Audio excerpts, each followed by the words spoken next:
Hi everyone, আমি অন্তরা চলে এলাম নতুন একটা ভিডিও নিয়ে।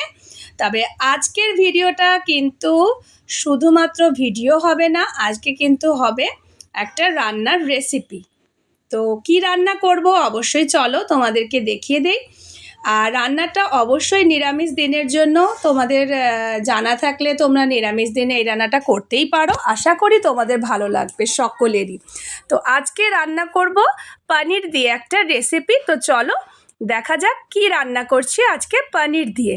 তো প্রথমেই পনিরটাকে আমি কিন্তু ভালো করে কেটে নিচ্ছি, আর তোমরা এইভাবেও চাইলে লম্বা লম্বি করে কাটতে পারো, তাতে দেখতে সুন্দর লাগে। আর আমি কিন্তু মাঝখান থেকে ২ ভাগ করে নেব, কেননা আমরা এই পনিরটা কিন্তু ২ বেলা খাবো। তো সে তোমরা নিরামিষ দিনে যেমন খেতে পারো, তাছাড়া পোলাও, নান, লুচি, পরোটার সঙ্গে কিন্তু অসাধারণ লাগে। ফ্রাইড রাইস বা পোলাওয়ের সঙ্গেও কিন্তু একেবারেই জমে যায় এই রান্নাটা।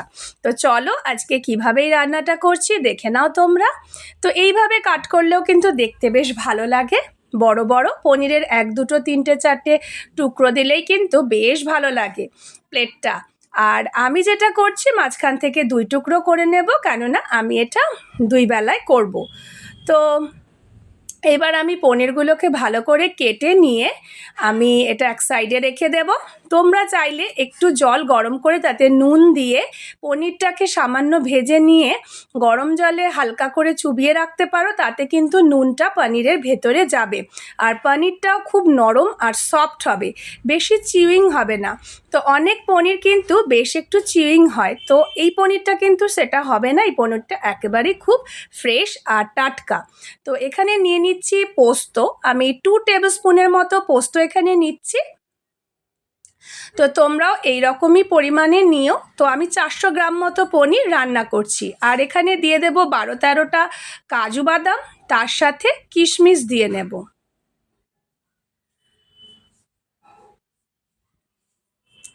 তো এই সমস্ত উপকরণটাকে ভালো করে ধুয়ে নিয়ে একটা মিক্সার গ্রাইন্ডারে আমি কিন্তু একটা স্মুথ পেস্ট তৈরি করব।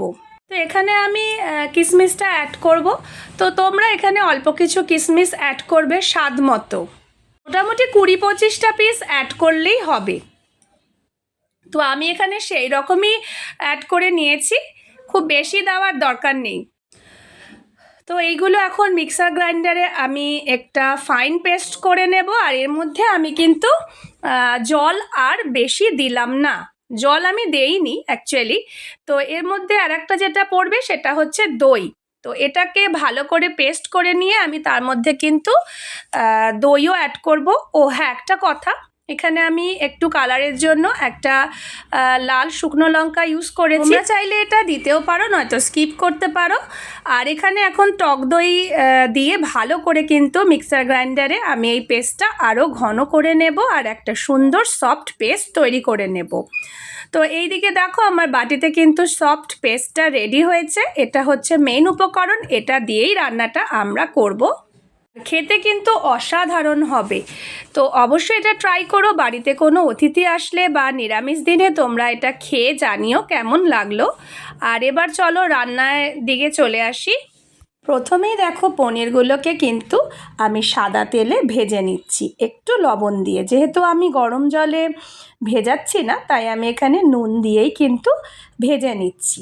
তোমরা চাইলে ভেজে নেওয়ার পরে একটু উষ্ণ গরম জলে তোমরা পনিরটাকে কিন্তু ভিজিয়ে দিলে সেটা খুব সফট হবে খেতে, তো সেটা ভালো লাগবে।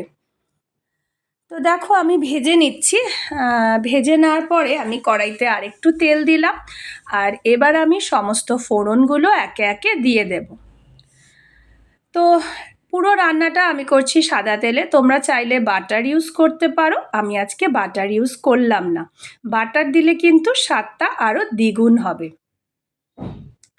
তো এবার দেখো আমি একটু সামান্য ঘি দিচ্ছি, নামমাত্র, খুব বেশি একটা দিলাম না। তো ঘি দেওয়ার পরে আমি গরম মশলাগুলো একে একে দেব। তো বাটার দিলে আর ঘি দেওয়ার দরকার নেই। তো গরম মশলার মধ্যে আমি দিলাম সাজিরে ফোড়নে, তারপরে দিয়ে দিলাম ছোট এলাচ, দারুচিনি 1 টুকরো, কয়েকটা লবঙ্গ। আর এইগুলোকে আমি ততক্ষণ অবধি রান্না করে নেব যতক্ষণ না এর মধ্যে থেকে একটা সুন্দর সেন্ট বেরিয়ে আসে। ও হ্যাঁ, একটা স্টার অ্যানিসও কিন্তু দিয়েছি বন্ধুরা। স্টার অ্যানিস বা তারাফুল তোমরা যে কোনো মুদি দোকানেই পেয়ে যাবে। তো এবার এটা থেকে একটা সুন্দর সুগন্ধ ছাড়লে আমি তারপর দিয়ে দেব এখানে আদা আর কাঁচা লঙ্কার পেস্ট। এখানে 1/2 ইঞ্চি মতো আমি আদা নিয়েছি। আদাটা একটু পরিমাণে বেশি লাগবে, না হলে সুন্দর গন্ধটা কিন্তু বেরাবে না। তো আমি আদা আর কাঁচা লঙ্কার পেস্ট করে নিয়েছি। তোমরা ঝাল যেমন খাও সেইভাবেই দেবে। আমি এখানে 3টে কাঁচা লঙ্কা ইউজ করেছি। তার সাথে একটু কাশ্মীরি লঙ্কার গুঁড়ো দিয়ে দিলাম 1 টেবিল স্পুনের মতো, যাতে কালারটা ভালো আসে। আর এইবার কিন্তু রান্নাটা করে নিচ্ছি ভালোভাবে।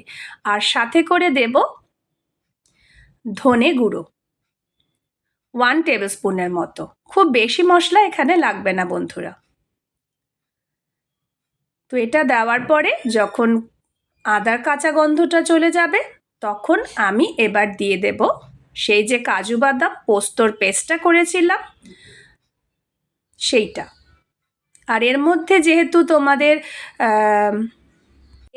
যেহেতু কিশমিশ আছে সেই কারণে মিষ্টিটা তোমরা একটু হিসেব করেই দিও। আর এই দেখো এবার একটু লাল লঙ্কার গুঁড়ো দিয়ে দিলাম ঝালের জন্য। তোমরা এখানে টেস্ট করে নিয়ে তবেই কিন্তু মেশাবে। যে এটা খুব একটা ঝাল ঝাল হয় না, একটু মিষ্টি মিষ্টি ধরনেরই খেতে হয়। তবে অনেকেই তো বেশি মিষ্টি পছন্দ করে না, সেই কারণে বলবো তোমরা মিষ্টিটা একটা নির্দিষ্ট মাত্রায় দিলে কিন্তু খারাপ হবে না।